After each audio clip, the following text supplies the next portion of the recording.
Hello again and welcome to DanWhiteFilms, the film review channel where we discuss all things film and cinema. Today we'll be discussing Thor, the Mighty Thor, or not so Mighty Thor. I'll assume you're here because you've seen the latest film, Thor Love and Thunder. If not, let me forewarn you that there will be many spoilers ahead. And let me first ask, before we even begin, what the hell happened to Thor?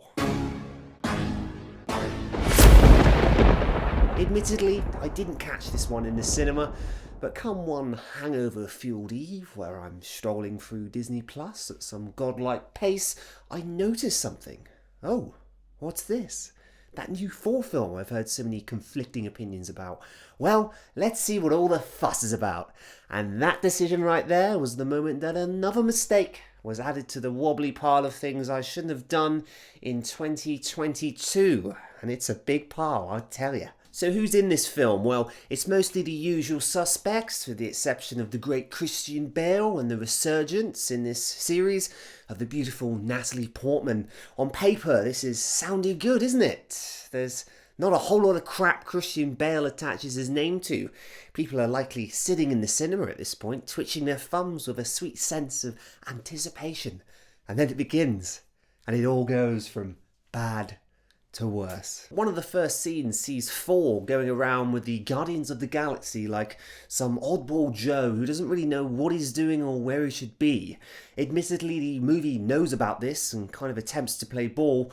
Thor is what little remains of the once cumbersome, albeit almighty, ensemble that was the Avengers. But times have changed. Now we're on some alien world, and the character that was once seen as a powerhouse and someone of particular emotional potency in the times of Thanos, he watched his Guardian people massacred several times, let's remember that. He's now instead just comic relief. And not mild comic relief, pure comic relief. He's that old kid at school who's desperately trying to fit in. Well, this worked in the previous film, and we've seen the previous film. I'm sure you have. It was quite good. Here in this new film, it's stretched to the extreme, and the result is a character that feels weak, underwritten, and severely devoid of attention. It's almost like the writers tried to replicate the one good thing the previous film had going for it, or at least one of the good things, but instead of adding just a pinch of that secret ingredient, they just knocked over the whole goddamn bottle, and it's pouring in, and they've brewed something that tries so desperately to be funny that it appears nothing more than the child screaming to its parents for attention. This isn't the worst film I've ever seen. Let's get that out of the way. But in the category of a Thor film, it's definitely at the bottom.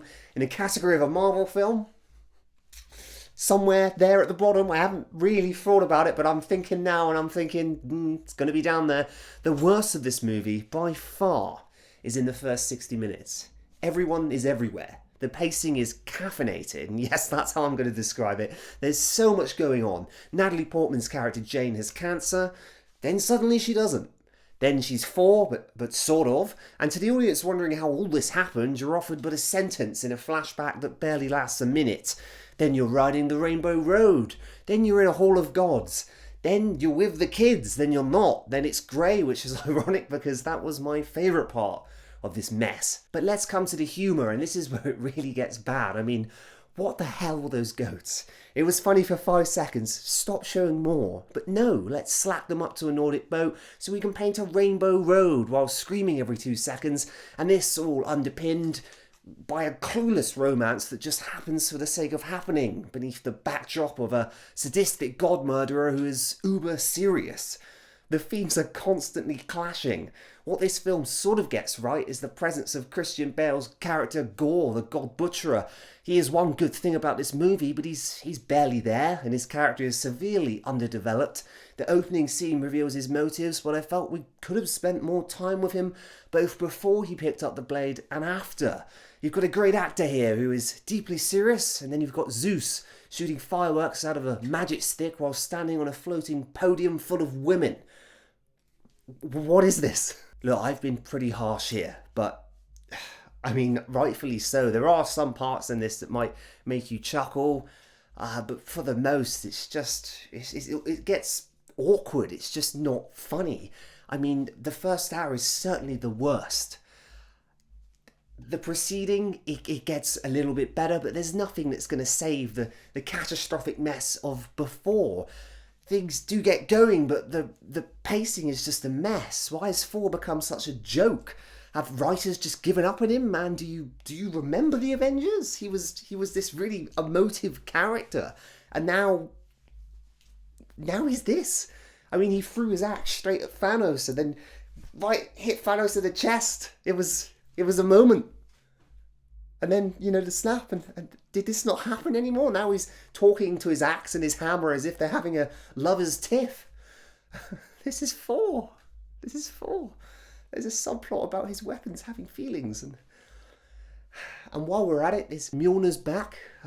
It's like everything that shocked you in the original, in a good way, is being undone. So Hollywood can just squeeze out another film. My friends, watch it if you're a fan, but stay clear if you're not. The Marvel Universe has some serious work to do this phase if it's to become anywhere near the caliber of the previous. If this is what's left of the Thor franchise, maybe it's time to put it to bed. Maybe Captain America's gone on good ground. Iron Man, good ground. Thor, that ground is slipping. I don't know where the next film's going to be. But sure, watch it yourself. Come back here and see what you think. That is my rant over. I thank you very much for watching. And I will see you again next time. I was tempted to scream like a goat then, but I bloody won't. Bye-bye.